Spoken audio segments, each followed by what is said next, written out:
지금 우리가 살펴가고 있는 내용의 흐름은 제3절 적그리스도에 대한 배척 내용인데, 제2절은 바로 세속주의에 대한 배격, 그 다음 제1절은 유대주의에 대한 거죠. 우리 교회가, 이 지상에 있는 교회가 싸워야 될 진리 싸움, 선한 싸움이죠.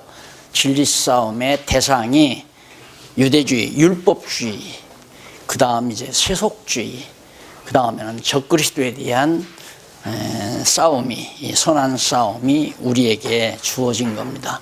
교회가 이 지상에 존립하는 이유, 이건 우리 모두가 정말 골똘히 생각해야 될, 왜 교회는 존속해야 하는가? 진리 싸움을 위해서 하는 거거든요. 진리 싸움을 위한 것이 가장 중요하다. 왜? 진리를 지키기 위해서. 그러니까 구약 시대도 보면 하나님께서 말씀하신 언약을 그대로 유지하기 위해서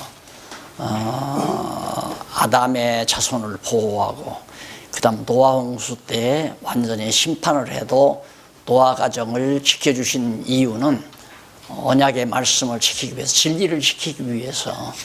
그 다음에 이제 아브라함을 불러서 이스라엘 열조에게 언약하신 것도 그 언약의 말씀을 예수님 오실 때까지 지켜가기 위해서 아브라함과 다윗의 자손 그리스도가 출생하도록 그렇게 역사하신 걸 우리가 알 수 있잖아요. 그러면 오늘 지상의 교회가 존립하는 이유가 뭐냐? 바로 진리를 지켜나가기 위해서. 그렇다면 오늘 내가 이 땅 위에 존립하는 이유도, 하나님께서 나를 이 땅 위에 살려두시는 이유도 진리를 지키기 위해서 진리 싸움, 선한 싸움을 하게 하시려고 우리를 이렇게 머물게 하신 것이다. 그래서 지금 우리가 세 번째로 공부하는 이거, 처음에 유대주의, 율법주의, 그게 지금 교회 안에 꽉 차 있거든요. 현대 교회 안에 율법주의가 꽉 차 있단 말입니다. 그런데도 무감각하다는 것은 문제가 심각한 거죠. 율법주의 배격해야죠.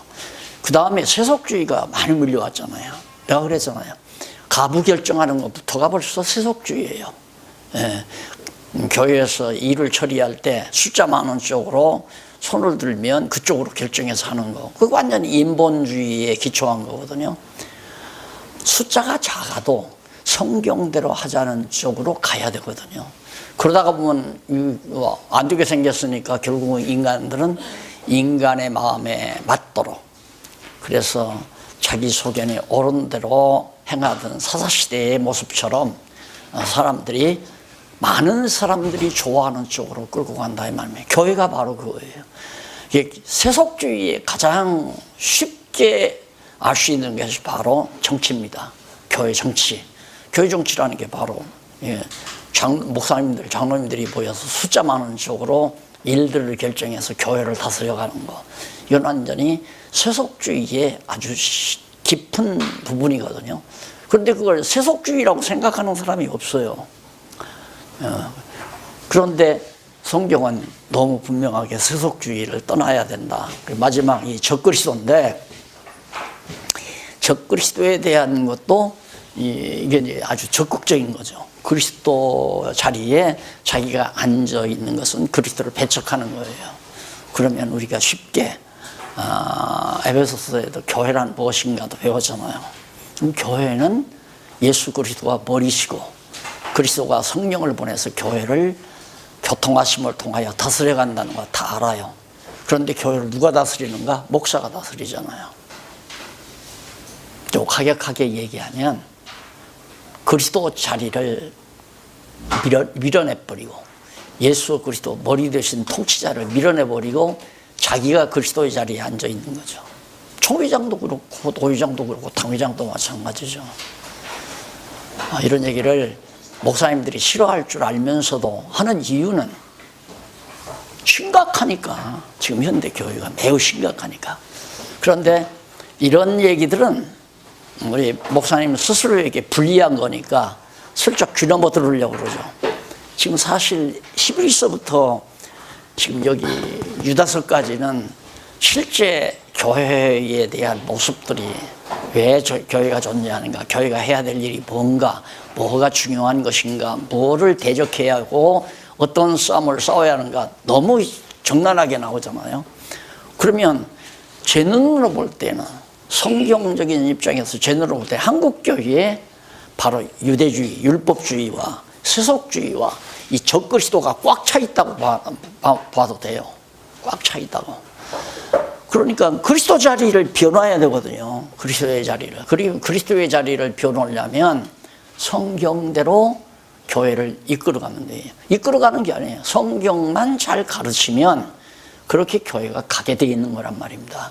그러니까 우리 교사들은 성경 가르치는 것이 목적이지, 찾아온 교인들을 내 취미에 맞게, 내 기질에 맞게, 내 생각에 맞게 조종하는 것이 목표가 아니다.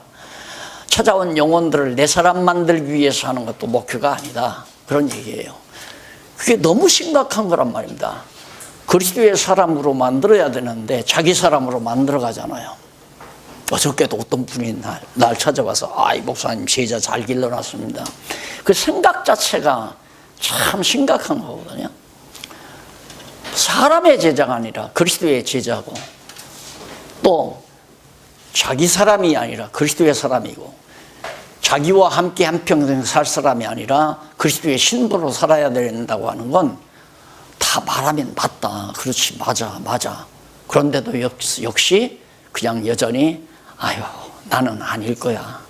나는 그래도 뭐 그리스도의 신부로 지금 만들어가는 거니까 그렇게 속이면 안 돼요. 속이면 안 된단 말입니다. 이게 심각한 얘기거든요. 이게 완전히 정말 아주 쉽사리 우리 목사님들이 쉽게 빠져드는, 물론 세속주의도 쉽게 빠져들고 율법주의도 쉽게, 왜? 성도들을 율법으로 매놓으면 아주 쉽거든요. 다스리기가. 당신 안식일 안 지키면 안 돼. 그건 주의 날이야. 주의 날 범하면 하나님이 벌 줘. 이거 얼마나 쉬워요. 그 율법들이 되면 성도들은 불벌 떤단 말입니다. 그 율법주의가 꽉 차 있는데도 그냥 그거 묵인하고 밝혀주지도 않아. 이거 아닙니다라고 안 밝혀. 말을 안 하면 돼요. 왜? 이미 다 그렇게 성도들이 길들여져 있으니까. 이것이 문제다. 그래서 오늘 지금 지난 시간 요한일서 1장 배웠는데, 이렇게 배우는 게 중요한 것이 아니라 이제 보면은 진짜 우리가 그렇게 실천, 행동하는 게 중요하죠. 알면 행동하게 돼 있는데, 알고도 행동 안 하는 건 모른다는 얘기죠. 정보만 들어도 그런 예도 있더라. 그렇게도 성경을 풀어가더라.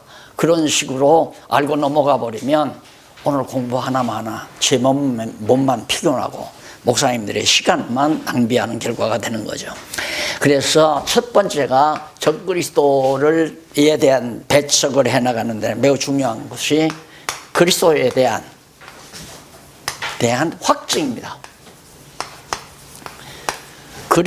이 그리스도가 과연 확실하게 증거되는가? 예수 그리스도가. 그게 요한 1서라고 그랬잖아요. 요한 1서에서 그리스도에 대한 확증을 해 가야 된다. 그리고 이제 요한 2서부터 유다서까지는 적그리스도 무리를 경계하는, 적그리스도, 그리스도에 대한 확증한 다음에 적그리스도의 무리를 이제 경계하는 대목이 유다서까지, 이제 오늘 아마 거기까지 나가겠죠. 그 다음 여기서 이제 한쪽 가로 1번에는 영원한 생명의 말씀이다.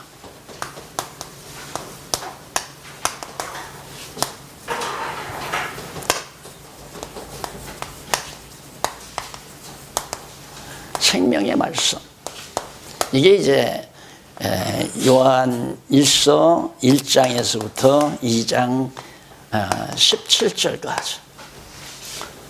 그러면 그리스도가 도대체 뭐냐? 예수 그리스도가 누구냐? 그거죠. 확실히 증명하는 건데, 예수 그리스도는 영원한 생명의 말씀이다.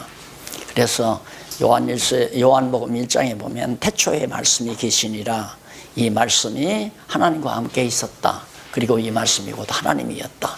그러니까 영존하시는 하나님이 말씀이에요. 그 영원한 말씀, 생명이고 영원한 생명의 말씀이다. 살아있는 하나님이 생명의 근원이시고 또한 하나님이 말씀이시고 영존하시는 하나님이시고, 근데 그 말씀이 육신이 되어 오셨다. 말씀이 육신이 되어 우리 가운데 거하게 됐다.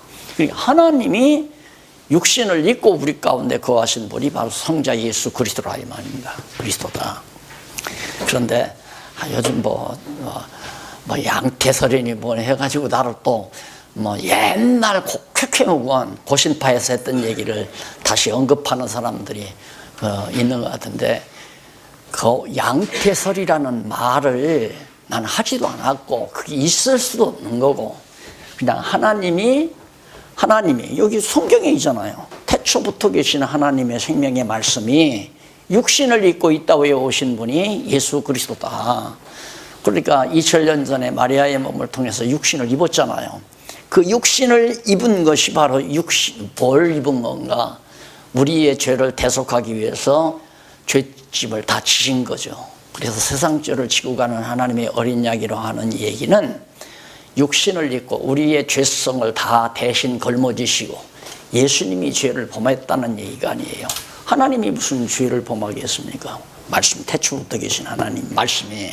근데 그 말씀이 우리 죄를 대속하기 위해서 다 걸머지신 거예요. 그것이 인간의 타락된 육성을 입으시고 육체를 입으시고 이 땅에 오신 거거든요. 그분이 바로 그리스도다. 그분을 믿지 않거나 그렇게 생각하지 아니하는 자는 다 적그리스도니까 그런 적그리스도는 배척해야 된다. 이제 이 얘기예요. 그래서 그 서구 사람들이 밝혀놓은 예수는 참 인간이고 참 하나님이다, 그런 무식하고 촌스러운 얘기를 그냥 교리에 담아가지고 이해도 안 가는 거. 어떻게 하나님이 사람이에요? 참 사람이래요. 그러면 참 사람이 있고 거짓 사람이 있나? 우리 인간은 거짓 사람이고 예수님은 참 사람이라는 거죠. 사람은 피조물이에요. 하나님이 지어놓은 피조물이란 말입니다. 그럼 예수님이 피조물이란 얘기? 창조주예요. 그분은 태초의 말씀이고 말씀이 곧 하나님이고 그 하나님이 곧 말씀이 육신이 되어 오신 분이 바로 우리 죄를 대속해 주시러 오신 그리스도다. 이렇게 믿는 것이 정확하게 성경적으로 맞는 얘기다. 그래서 영원한 생명의 말씀인데 그 가운데서 첫 번째가 지난번 배운 대로 첫 번째가 뭐냐면 말씀의 빛으로 나타났다.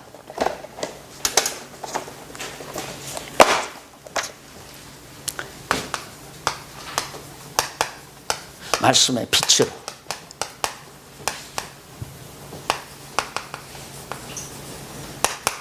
이게 이제 1장 내용이죠. 그렇게 태초에 하나님이 천지를 창조하시니라 그러면서 빛이 있으라 했을 때 이게 빛이죠. 그러니까 말씀이 태초에 계셨는데 그 말씀이 빛으로 나타나셨다. 창조 당시에도 빛이 있으라 했을 때 빛으로 나타나셨고, 그 다음 이 세상에도 빛이 어둠에 빛이 돼 어둠이 깨닫지 못하더라. 요한복음 1장에 나오잖아요. 저는 그래서 바울도 물론 신학적으로 상당히 깊은 부분이 참 많죠. 근데 사도 요한이 상당히 깊은 신학자라고 나는 그렇게 생각을 해요. 요한복음과 요한 1, 2, 3서를 보면 아주 굉장히 깊이 있는 내용들이 참 많습니다. 그러니까 짧다고 해서 적당히 넘어가면 안 돼요. 그래서 그런 부분을 전부 다 가미를 해서 제가 교환을 만들어 드렸는데 9451페이지 위에서 두 번째 줄에 보면 일찍이 여호와 하나님께서는 모세로 태초에 공허하고 혼돈하며 흑암이 깊음에 있는 땅에 빛이 있으라고 명하신 말씀을 기록하도록 섭리하셨다. 창세기 1장 1절 5절이죠. 그리고 이러한 섭리를 통해 언약하신 말씀을 성취해 주신 사실을 말씀의 빛으로 나타내신 예수님께서 말씀이 육신이 되어 빛이 어두움에 비쳤다. 요한복음에 나오는 내용이죠. 그걸 의중에 두고 그렇게 근거와 내용과 그에 대한 해설을 분명하게 그 대목에서 그 문단에서 9장 9451페이지 첫 번째 문단에서 다 밝혀드린 겁니다. 자, 그렇게 해서 지난번에 이제 확실한 생명의 말씀에 관해서 전한 목적도 밝혀드렸고요. 그 다음 두 번째가, 오늘 공부하는 두 번째가 말씀의 효능이에요.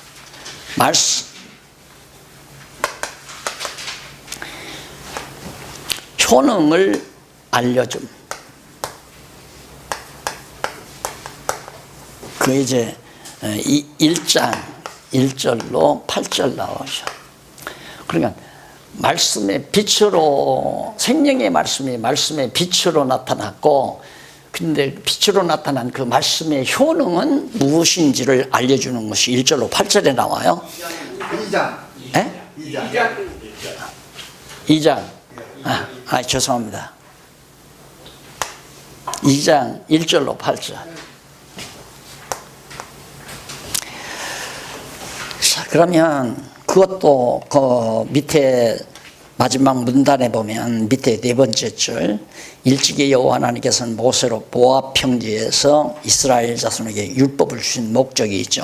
율법을 왜 줬는가? 그것을 지켜야 하는 이유도 모세를 통해서 다 밝혀줬어요. 신명기 5장에서 8장까지.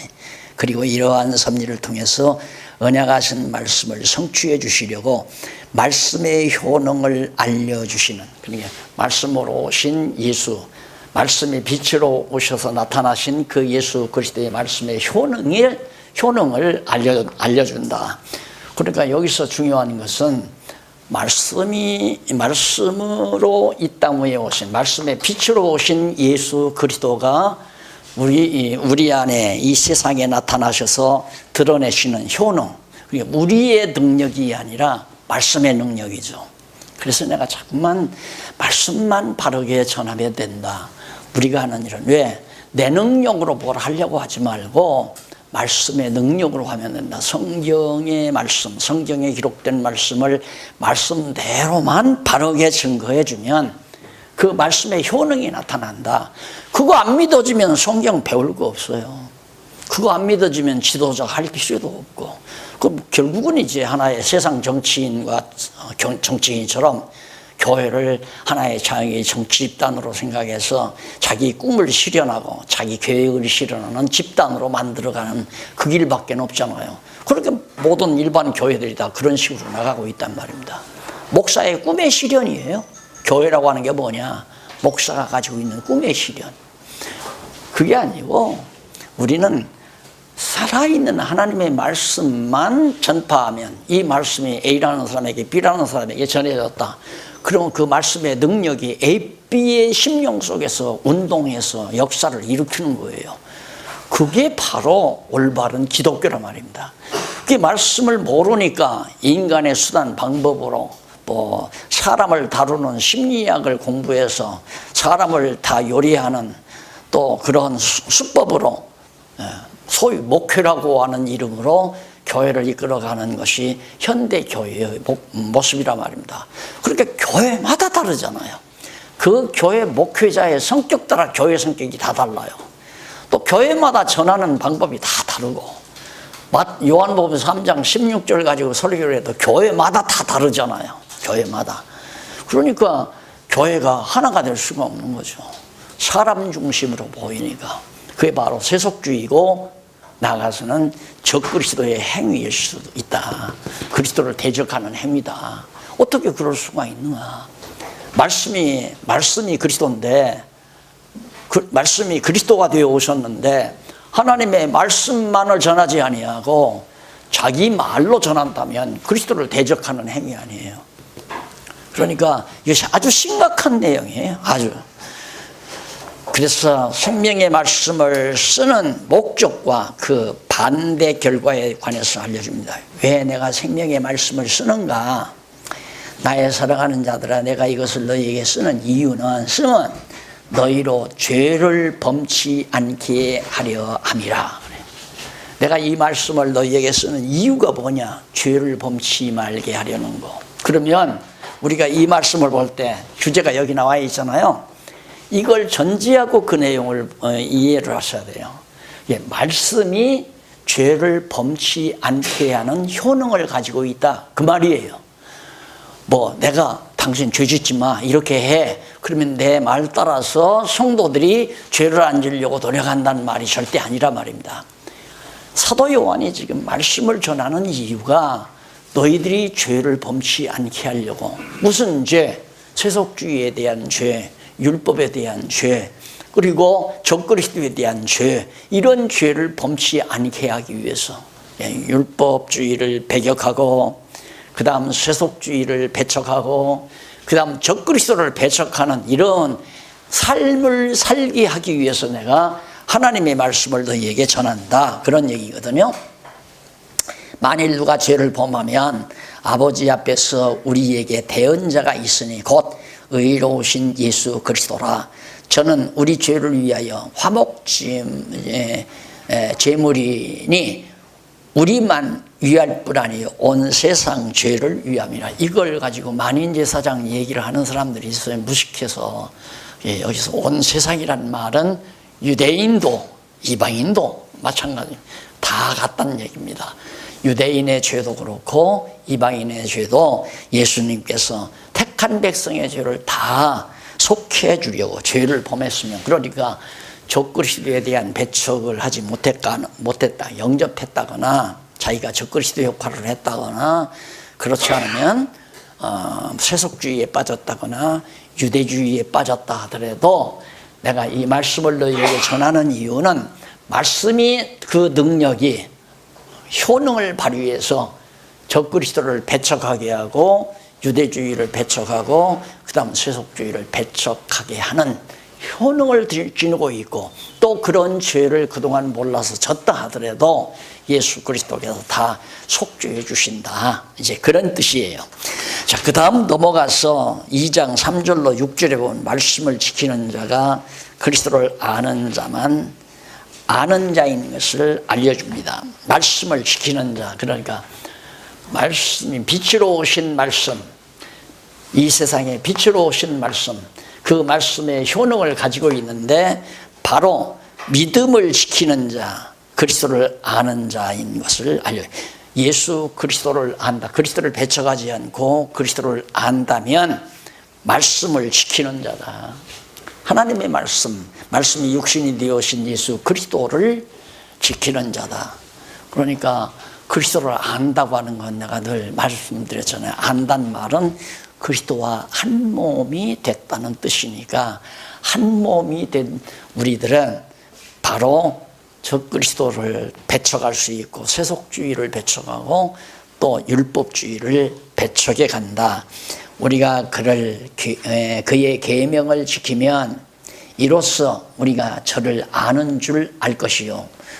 우리가 그의 계명을 지킨다는 말은, 여기서 계명은 사랑하라는 계명을 말합니다. 모세의 율법 계명을 말하는 게, 율법도 우리로 하나님을 사랑하고 이웃을 내 몸과 같이 사랑하라, 이것이 율법의 강령이라고 그랬잖아요. 그러니까 결국은 사랑하면 그리스도 안에서 우리 형제를 사랑하고, 그리스도 안에서 머리 되신 그리스도를 사랑하고, 그리스도는 신랑으로 사랑하고 우리 성도들끼리는 형제로 사랑하는, 이것이 완벽한 율법의 완성이죠. 율법의 완성이고, 그래서 정말 그리스도 안에서 우리가 서로 사랑하는 것, 이것이 말씀을 지키는 자다, 그리스도를 아는 자이고, 그런 의미를 거기서 밝혀주고 있습니다. 그러면서 저를 아노라 하고 예수님을 내가 안다, 그러면서 그의 계명을 지키지 않는 자, 미워하는 자, 주님을 사랑하지도 않고 형제를 사랑하지도 않는, 이제 당연한 거 아니에요? 우리가 그리스도를 주로 모시고 살면 형제가 미워지지를 않죠. 그러나 적그리스도는 미워질 수밖에 없고, 세속주의는 미워질 수밖에 없고, 또 율법주의도 미워질 수밖에 없고, 우리가 그리스도 안에 있으면 그리스도를 사랑하고 우리가 서로 사랑하게 되는, 그게 내 능력으로 되는 것이 아니라 말씀대로 말씀의 효능이다. 말씀에 들어가면 아하, 예수 그리스도가 나의 신랑이구나. 머리 대신 그리스도가. 그래서 그리스도를 사랑하게 되고 A라는 목사님도 B라는 목사님도 우리가 그리스도를 주로 모신다 했을 때는 미워할 이유가 없잖아요. 사람이 왜 미워하느냐 하면 저 사람이 나를 속여 먹었을 때 미워하는 거고, 저 사람이 나를 이용해 먹었을 때 미워하는 거고, 저 사람이 내 요구를 안 들어줬을 때 미워하는 거고. 그런데 그럴 이유가 하나도 없잖아요. 그리스도 안에 살면 이용할 필요도 없고 이용당할 이유도 없고, 다 각자 그리스도를 사랑하고 우리는 서로 사랑의 친교, 그리스도 안에서 살면 다 서로 사랑하는 관계. 결국은 우리가 그리스도 안에서 욕심이 있으면 미워하게 돼 있어요. 내 욕심이 안 채워지니까. 저 사람 때문에 내 욕심이 안 채워진다. 그럼 그 사람 미워하는 거죠. 저 사람만 없으면, 야, 예를 들어서 여기도 교회 있고 가까운 데도 교회 있어요. 저 교회만 망하면 저 교인들이 다 우리 교회로 온다. 이게 얼마나 사악한 생각입니까? 그래서 서로 밥 먹듯이, 가까운 교회 성도 목회자들끼리 서로 밥 먹듯이하고, 교인들끼리 원수, 너 목사보다 우리 목사가 더 실력 있다. 이래가지고 이게 한국 교회가 다 이 망조들은 이유가 바로 그런 것들이에요. 그래서 목사의 인기 따라서 막 다 모여들고. 아니, 똑같은 말씀을 가르치면 이리 가나 저리 가나 다 똑같은데, 목사 말 잘한다고 해서 그리 갈 이유도 없고, 목사가 뭐 인상 좋다고 해서 그리 갈 이유도 없고, 문제는 어디 가야 성경을 성경대로 잘 배우는가. 이게 이제 중점이 돼야 될 거 아니에요. 정말 저 교회는 적그리스도를 대적하고 있는가, 세속주의가 없는가, 율법주의가 없는가, 이것부터 성도들로 하여금 깨닫게 만들면, 이 교회는 아직도 세속주의가 자리 잡고 있구나. 예를 들어서 공동회 처리를 한다. 공동회 200명 데리고서 목사가 딱 의장으로 서서, 자, 목사 내년도 사례를 얼마를 정할까요? 300 정할까요? 250을 정할까요? 그렇게 해서 이번 예결위원회에서 아무래도 물가도 오르고 그래서 350으로 정하기로 했습니다. 좋으면 가면 이해하십시오. 예, 아니면 아니라 하십시오. 아니요, 그래요. 목사, 지금 현재 경제 사정이 어렵습니다. 그러니까 250으로 했으면 좋겠습니다. 그럼 표결에 붙입니다. 먼저 게이지부터 묻습니다. 게이지. 250 정한다면 거기가 좋다고 하는 사람 손 드십시오. 딱 들어보니까 200명 중에 70명 들었어요. 좋다고 하는 분 동이집 손 드십시오. 130명 들었어요. 130명 쪽으로 결정됐습니다. 이게 세속주의지 뭡니까? 안 그래요? 아주 세속주의의 핵심이에요. 민주주의라고 하는 건. 교회라고 하는 건 신본주의지. 그러니 성경대로 해야죠. 성경대로. 목사님 사례 정합시다. 그러면 의장, 말씀하십시오. 성경에 사례 주라는 말이 없습니다. 부결했습니다. 그럼 옳소 하고 끝내야죠. 안 그래요? 그러니까 그런 것들 성경대로 하면 목사님들 다 불리하다고 생각하는 거예요. 안 불리해요. 안 불리하다니까요. 주고 싶으면 주고 싶으면 말아라. 왜? 나는 당신들 종 아니야. 저분의 종이야. 여러분, 제가 와서 이렇게 말씀드릴 때 뭐 살해 안 하고 내 노력의 대가에 대한 보수를 안 한다고 짜증 안 부리는 이유가 있잖아요. 그냥 야곱처럼 이용을 당하든 억울함을 당하든 열심히 진실하게 하나님 앞에서 그냥 살아가면 속여먹은 사람들 재산이 다 야곱에게 돌아오잖아요. 그게 안 믿어지면 성경 공부할 필요가 없죠. 하나님의 일을 하지. 예를 들어서 뭐 집사님들이 목사님 사례 정합시다. 어떻게 정할래요? 가부 결정해서 그만둬.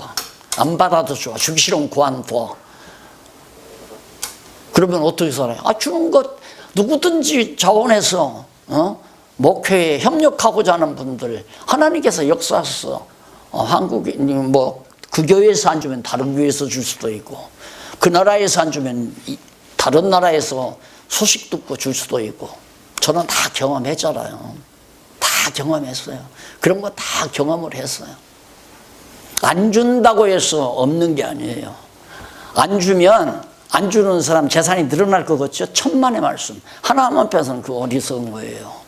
야곱, 라헬이 속여먹었지만 라헬의 재산이 다 야곱 재산으로 돌아가 버렸잖아요. 그거 믿어야 목사지. 안 그래요? 그거 믿고 해야. 내가 늘 그러잖아요. 교인이 230~40명씩 모이는데도, 그리고 장로가 7~8명 되는데도 목회비로 안 줘요. 달라 소리 한 푼 안 했어요. 나 달라 이렇게. 주기시면 구한두라고 그랬죠. 그랬더니 날 와서 어느 장로가 그래요. 목사님 이제 좀 정합시다. 사례를. 뭘 정해요? 목사님 시간당, 그렇게 목사가, 이 장로가 지금 꼬부라진 거예요. 목사님 시간당 얼마로 정합시다. 그래요? 그럼 시간당 얼마로 정하는 건 내 주관이지 당신 주관이 아니요. 시간당 정하려면 내가 1시간당 100만 원을 달라고 하든 1시간에 200만 원을 달라고 하든 내가 정할 일이지. 그래, 당신이 정할 성격이 아니야. 필요 없다고. 그래 해버려서 그러죠. 그랬더니 결국에는 그 장로가 교회를 다 뒤집어 엎더라고요. 뒤집어 엎어서 다 정말 와야가 되더니만 다시 정말 말씀대로 살고자 하는 분들이 모여서 오늘 저렇게 뭐 보셨지만 그렇게 10년 만에 그런 일이 있습니다. 10년 만에 그렇게 딱 이루어지더라고요. 하나님께서 하나님 앞에서 우리도 일을 해야 되고, 그러니까 이런 거 하려면 철저히 나는 바르게 하다가 죽는다. 바르게 성경 가르치다가 굶어 죽으면 내가 굶어 죽는다. 이거하고 안 하면 못하죠. 왜? 다 불리하니까. 세속주의도 불리하고, 목사님들에게 세속주의 배교가 불리해요. 교회에서 세속주의 다 몰아내버리면 목사님들에게 불리하죠. 유대주의도, 율법주의도 다 몰아내면 불리하잖아요. 사실 뭐 한국교회 된 것이 안식일 개념하고 11조 때문에 된 거죠. 안 그래요? 그러니까 지금 목사님들이 알았어도 교회 가서 11조 얘기 못하는 이유는 돈 안 들으면 나 굶어 죽는다. 이것 때문에 그러는 거 아니에요. 이제 막판 조금 있으면 뭐 다음 달로 요한계시록 끝나는데 계시록 심각하잖아요. 그러니까 하나님이 굶겨주기는 죽고 하나님 먹여주면 살고, 이 각오 가지고 하나님이 나에게 사명 준 것은 죽으나 사나 바른 진리 전하다가 죽으라는 거다. 하나님의 말씀의 효능이 바로 많은 사람들로 하여금 그리스도를 아는 자인 것, 하나님을 아는 그 말씀을 지키는 자, 그가 곧 그리스도를 아는 자다. 그리스도를 아는 자가 또 역시 말씀을 지킨다. 그런 얘기. 2장 7절로 8절 거듭 쓰는 계명에 대한 성격. 이 계명 역시 하나님의 말씀이죠. 계명에 대한 성격 및 그 이유에 대해서, 사랑하는 자들아, 내가 새 계명을 너희에게 쓰는 것이 아니라 너희가 처음부터 가진 옛 계명이니, 예수가 그리스도라고 말씀이 육신이 되어 오신 예수가 그리스도, 그리고 이 그리스도 안에서 서로 살아가라는, 그게 처음 사도 요한이 바로 전했던 하나님의 말씀이다. 그래서 옛 계명은 너희의 들은 바이거니와, 이미 너희가 들었지 않느냐.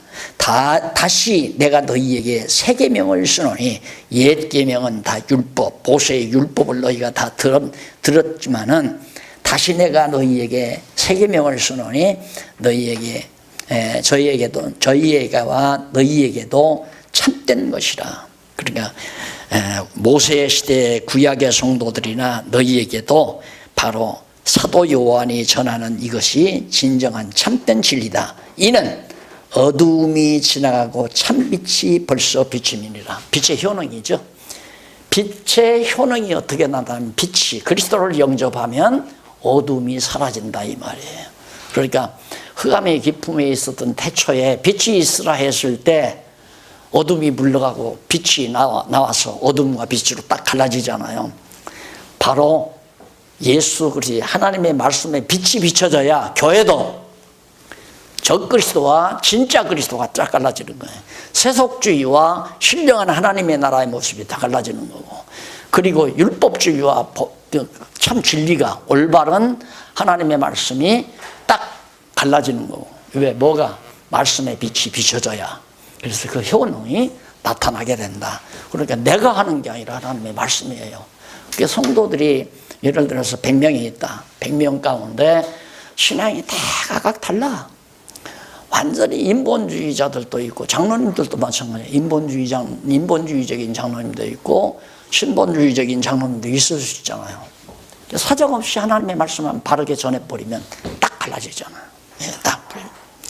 그래야 어느 것이 옳고 어느 것이 그런지를 알게 되지는 거죠. 그래서 빛과 어둠이 갈라져요. 말씀의 빛이 비춰져야 교회가 어둠과 빛이 갈라지고 적그리스도와 참 그리스도가 그리스도의 사람이 적그리스도를 배척하지 않는 자와 주 그리스도를 영접하는 자가 딱 갈라져 세워지게 된다. 그래서 교회가 견고하고 튼튼하고, 그렇게 교회가 견고하고 튼튼하다는 말은 교인들의 수가 많고 적음을 따르지는 게 아니에요. 질에 있어요. 질. 10명이라도 하나님의 말씀대로 바르게 믿고 그 말씀에 세워지면 말씀의 효능이 제대로 나타난 거고, 100명이 모였는데도 세속주의에 감염되어 있고 율법주의에 감염되어 있으면 그건 허물허물 완전히 모래 위에 지은 교회가 같이 되어버린다 이 말입니다.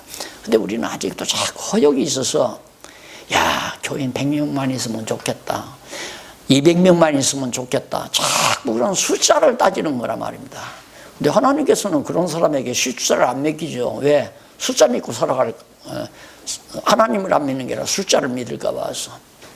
다윗 왕으로 세워져서 딱 안정시키니까 당장 하나님께서 다윗의 마음을 격동시켜가지고 백성 숫자 헤아리라고 하잖아요. 인구조사. 왜? 자기의 힘을 과시하려고. 숫자 많으면 목사 타락하기가 참 쉽습니다. 왜? 숫자를 믿고 사니까. 교인 숫자를 믿고 자기가 성공한 줄 알고 있으니까. 그런데 교인이 적으면 적을수록 순수로 나갈 수 있잖아요. 좋다. 2명이라도 좋고 5명이라도 좋다. 우리는 성경 말씀대로 어차피 이러나 저거나 교인 한 10여 명 데리고 거기서 뭐 팔자 필 일도 아니고 갑부가 될 것도 아니고 순수함에 생명을 걸 거 아니에요. 좋다. 10명에게 나는 깨끗하게 성경대로 가르치고 정말 진리 싸움에 맹진해야 되겠다. 어떤 사람이 나한테 와서 그래요. 중국 선교를 가야 되겠는데 자기는 경비가 다 되는데 같이 동행자가 교회가 어려워서 비행기표가 없는데 목사님 좀 협력할 수 없느냐고. 내가 그래서 우리는 그런 제도가 아니라고. 누가 협력자가 있으면. 그래 내가 그래서 목사님 그동안 목회하면서 그 한 연 한 명 그런 일에 협력할 사람도 없느냐니까 나는 그런 식으로 목회를 안 했다는 거예요. 그러니까 헛수고만 한 거죠. 중국 가는데 비행기표가 몇 푼 들어갑니까? 한 3, 40만 원 하나, 한 20만 원 하나. 그 돈이 없어서 손 벌리고 다닐 정도라면 뭐로 가요, 거기를? 중국 여행 가갔다는 얘기죠. 그러니까 아마 10명 정도 하나님의 말씀으로 제대로만 길러놨다면 중국에서 지금 이 말씀 가르쳐달라 하는데 거기 가야 그래요? 목사님 제가 비행기표는 제가 사드릴게요. 거기서 한 5일 체류를 해야 돼. 그 여관비, 호텔비 내가 다 책임지죠. 10명이 하고도 남죠. 제대로만 가르쳐. 그렇게 해야 한다 이거예요. 그렇게. 교회라고 하는 것이 그런 식으로 하고 싶어서 자원하는 마음으로 헌신도 하고 봉사도 하고 이렇게 해서 합력해서 하나님의 일을 해나가는 그 다각자 건강하고 튼튼하게 그리스도를 머리로 해서 그리스도의 신부로 형제로 살아갈 때 그렇게 되질 수 있지 않겠습니까? 목사님 가신다더니 뭐고요? 비행기 표를 살려니까 비행기표가 많이 올라서 경비가 모자라서 못 간다고. 목사님 나한테 진즉이 얘기하지 그래요. 이렇게 넘어오는 거죠. 여러분 말씀 먹어놓으면요, 말씀 똑같아요. 자식도 낳아서 항상 어린 양가는 그런 미숙아를 길러놓으면 죽어도 낳아보죠, 나 데리고 가, 나 손잡아줘, 그럼 평생 살지만 그게 이제 오늘날 한국교인이거든요. 목사가 늘 붙들어 주기를 바라는. 밥 제대로 먹여서 한 30세만 길러놓으세요. 아버지 나 장가 보내주세요. 장가 보내주면 또 가서 지 살림 지가 하고, 그리고는 아버지 어디 여행 가신다면서요? 그래, 간다. 나 뭐 이번 친구들하고 어디 간다. 아이고 뭐 여비 다 됐어요? 경비 다 됐어요? 야, 걱정하지 말아라. 아이, 그래도 내가 아버지 비행기표는 사드려야지. 호텔비하고 내가 비행기표 사드리죠. 이게 되지는 거 아니겠어요? 육신의 삶이나 우리 영적 삶 똑같아요. 목사님들이 과감하게 믿어지면, 오늘 배우는 이 말씀이 믿어지면 이렇게 하면 돼요. 이렇게 하는 것이 올바른 교회가. 그런데 처음 결혼해가지고 애들 나누지도 않고 뱃속에 있는 애기 내놓고는 꿈만, 야, 이놈 나누면 이놈이 뭐 이 다음 내 생활비도 하고 내 노후 생활비, 이게 다 허상이죠. 물론 낳아서 제대로만 길러 놓으면 노후 다 책임질 거 아니에요. 자식이 여행 가도 다 책임질 거고, 그거 똑같은 거예요. 우리가 목회라고 하는 것이 하나님의 사람 만들어가는 것이 내 수족을 만드는 게 아니에요. 그러니까 한국교회 목회는 죽는 날까지 목사 의지하고 살아라 이거야. 나 의지하고 살아라. 내가 하라는 대로 하면서 살아라. 그게 목회니까 이거 벗어나야 한다니까. 하루빨리 벗어나야 돼요. 빨리. 벗어나는 방법은 빨리 밥 먹여서 신령한 양식 제대로 먹여서 길러놔라. 앞으로는 이렇게 하면 안 돼. 더더군다나 요즘 사람들이 얼마나 영악한데요. 네? 그 다음에 이제 넘어가서 3번. 빛의 결과.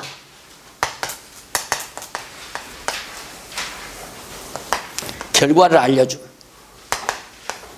2장 9절로부터 17절까지. 그러면 영원한 생명의 말씀인데 이 말씀이 빛으로 나타났단 말입니다. 나타나니까 이런 효능이 일어나고 그 빛의 효능에 의해서 이런 결과가 이루어졌다는 걸 알려주는 거 아니에요. 얼마나 논리적으로 잘 정리가 됩니까? 그런데 우리는 예를 들어서 주일날 아침, 오늘은 요한일서 2장 9절로 17절까지 보는 사람 없어요. 1절까지 8절로까지 보는 것도 아니야. 그냥 2장 1절에서 한 2, 3절 읽고 거기서 그냥 뭐 이래야 됩니다, 저래야 됩니다, 그거 아니에요. 그러니 그게 무슨 힘이 있어요. 이건 하나님의 말씀이 그런 말씀, 그리스도가 누구냐? 그리스도를 확실히 증거하는 내용이 뭐냐면 영원한 생명의 말씀이 그리스도다. 태초부터 있었던 말씀이 곧 그리스도다. 이 말씀이 하나님이었고 말씀이 육신이 되어 있다고 해오신 분이 그리스도다. 그거 아니에요. 그렇다면 그 말씀의 빛으로 나타나고 예수님이 빛이 어둠에 빛이 돼 어둠이 깨닫지 못하더라. 요한 1서에 나오잖아요. 그 예수님이 오셔서 그 빛으로 오신 예수님의 효능이 이제 나타나고 효능에 의해서 이런 결과가 이루어진다. 이렇게 해야 그 말씀의 의미가 요 정도라도 1장에서 2장 17절까지 내용에서 요 내용이 예수 그리스도는 영원한 생명의 말씀이라는 결론이 딱 떨어지는데 성경 한두 구절 읽고 무슨 소리 할 거예요. 그러니까 그냥 길거리에서 그냥 시래기 주고 뭐 그냥 먹던 과자부스러기 주더라 잡탕 끓여서 먹여놓으니까 배탈 나고 교인들이 다 그 모양 아닙니까? 알맹이를 먹여요. 진짜 알맹이를. 그래서 빛의 결과적이 뭐냐면 빛과 어둠 가운데 있는 원인 및 어떻게 하면 빛에 있고 어떻게 하면 어둠 가운데 있는가 그 원인이 무엇이며 그 결과가 어떻게 되어지는가 그거에 대해서 알려주는 내용인데 빛 가운데 있다며 형제를 미워하는 자는 지금까지 어두운 데 있는 자요. 당연하잖아요. 형제 미워하는 것은 어두운 가운데 있는 거예요. 어두운 가운데. 그런데 우리는 그걸 그러니 여러분 형제 미워하면 안 된다. 미워 죽겠는데 어떻게 안 미워해요? 저 인간 때문에 내가 장로 떨어졌는데 내가 저 인간을 왜 안 미워해? 그래 교회 안에서 파벌이 있잖아요. 자기 찬성하는 파벌. 그래서 계속해서 이제 세속주의가 자주 전화드리고 이제 교회 투표한다 하면 자주 전화드리고 식사 한번 같이 합시다 이러면서 이래가지고 이제 뭐 투표하면 장로 당선되기도 하고. 우리 교회 왔던 어느 장로 전화는 다른 교회에서 장로 돼가지고 왔는데 자기 생일날 쌀한가마 시떡 빼다가 한번 잔치 베풀으니까 그냥 몰표가 나오더래. 몰표. 그래 장로가 됐다고. 그걸 자랑하는 사무사 하더라니까. 그런 식으로 교회가 돼. 그게 무슨 의미의 교회예요 그게. 세속주의가 완전히 딱 자리 잡은 것이죠. 그래서 정말 말씀만 바르게 전한다고 하는 것은 굉장히 중요한 거거든요. 두고 보세요. 허물허물해요. 말씀에 제대로 자리 잡지 않으면 100명 모였건 1000명이 모였건 2000명이 모였건 지금 다 허물허물 하잖아요. 한국교회가 다. 다시 그래도 목사님들이 이제 여기까지 공부해 오셨으니 여기까지 우리가 확인해 왔으니까 맞다. 저 말이 정말 맞다. 굶어 죽을 각오를 하고 성경대로 혀 꼬부리지 말고 성경대로 이대로 그냥 전하고 전해서 합력하면 좋고 안 하면 나가 떨어지는 거고 그래야 교회가 튼튼해질 거 아닙니까? 아무리 좋은 제목으로 3층 4층을 지어놨다 하더라도 밑에 기둥 하나가 부실하게 철근이 10개 들어갈 것이 7개밖에 안 들어가고 모래가 어디 부실한 모래를 들여다가 콘크리트를 하는데 세면이 덜 들어가고 그걸로 밑에 기둥 하나를 잘못해 놓으면 그것으로 와로로 다 쓰러지는 거예요. 하나님의 집은 견고하고 튼튼하게 그렇게 지어야 되는데 우리 목사님들이 성경을 성경대로 똑 떨어지게 알아가지고 이대로만 가르치면 3층 아니라 100층을 올려도 끄떡없이 견고하게 된다. 그런 얘기입니다. 그래, 형제를 미워하는 자는 지금까지 어두운 가운데 있는 자요. 그의 형제를 사랑하는 자는 빛 가운데 거하여 자기 속에 꺼리낌이 없으니. 사랑하는 사람은 벌써 마음이 좋잖아요. 마음이 평안하고. 꺼리낌이 있을 수가 없죠. 그러나 미워하는 사람은 별거 잡동사니가 마음에 다 담겨져 있단 말입니다. 시기, 질투, 증오, 명예욕, 탐욕, 별의별 것들이 다 가슴, 마음속에 쌓여 있으니까 그래서 자꾸 미워한다 이 말이에요. 그래서 그의 형제를 미워하는 자는 어두운 가운데 있고 어두운 가운데 행하여 갈 곳을 알지 못하나니 이는 어두움이 그의 눈을 멀게 하였음이니라. 어디로 가야 할지 어떻게 해야 할지를 몰라요. 예, 여기 나오죠. 예수 그리스도가 어떤 분이냐? 영원한 생명의 말씀이다. 그러면 말씀은 뭐냐? 빛으로 나타났다. 그 말씀이 그리스도가 말씀이 육신되어 세상의 빛과 빛으로 어두운 세상에 비춰졌다 이 말이에요. 빛의 효능이 결국은 여기 딱 나오잖아요. 빛의 효능이 어두운 가운데서 우리를 건져서 빛 가운데 있게 한다. 빛이 비치니까 빛 가운데 사는 거지. 안 그래요? 이런 효능이. 그러니 우리가 빛 가운데 살면 어두운 생각을 할 수가 없잖아요. 어두워야 어두운 생각을 합니다. 그래서 밤을 조심하는 이유가 다 그래서 범죄는 밤에 이루어지잖아요. 밤에. 고민도 밤에 많이 하고 더더욱. 넘어가서 믿는 자에게 쓰는 이유. 왜 이걸 내가 너에게 쓰는가? 믿는 이유가 빛에 의한 결과임을, 믿는 자들에게 쓰는 이유가 빛에 의한 결과임을, 예수 그리스도를 믿는 자들에게 내가 이 복음, 이 진리를 쓰는 이유는 빛에 의한 결과이다. 나도 여러분들도 빛에 의하기 때문에 빛된 하나님의 말씀이 너희에게 전파되어진다 하면서 12절로 14절에 자녀들아 내가 너희에게 쓰는 것은 너희 죄가 그의 이름으로 말미암아 사함을 얻음이요 아비들아 하면서 쭉 나오죠. 그래서 아비의 자녀들아 이게 다 성장하고 성장하지 못한 관계를 설명하는 내용들입니다. 그래서 모두가 다 빛 가운데 계신 그리스도를 제대로 알았기 때문이라는 거. 청년들도 마찬가지고 너희가 강하고 하나님 말씀이 너희 속에 거하고 너희가 충만한 자를 이겼습니다. 장부가 돼서 하나님의 말씀에 빛이 들어오면 바로 적그리스도와 더불어 싸워 이긴다. 마지막 15절로 17절 보면 세상의 모든 것을 사랑치 말아야 하는 이유.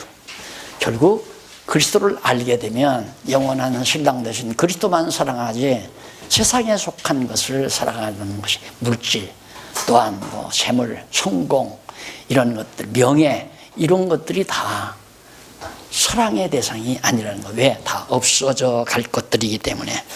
그래서 바로 여기까지.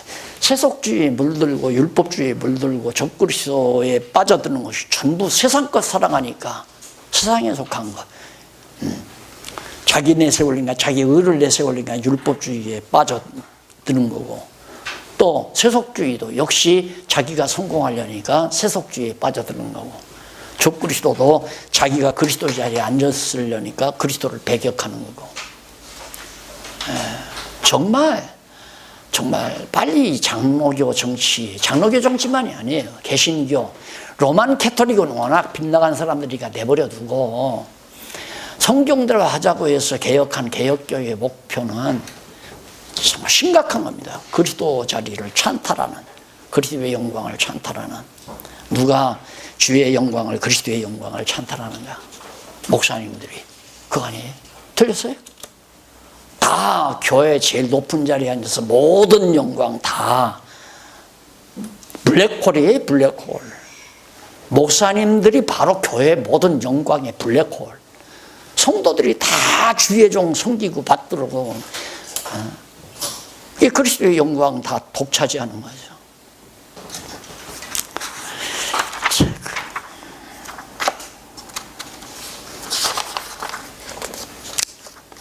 우리 2장 18절로부터 찬양하시고 시작하십시다.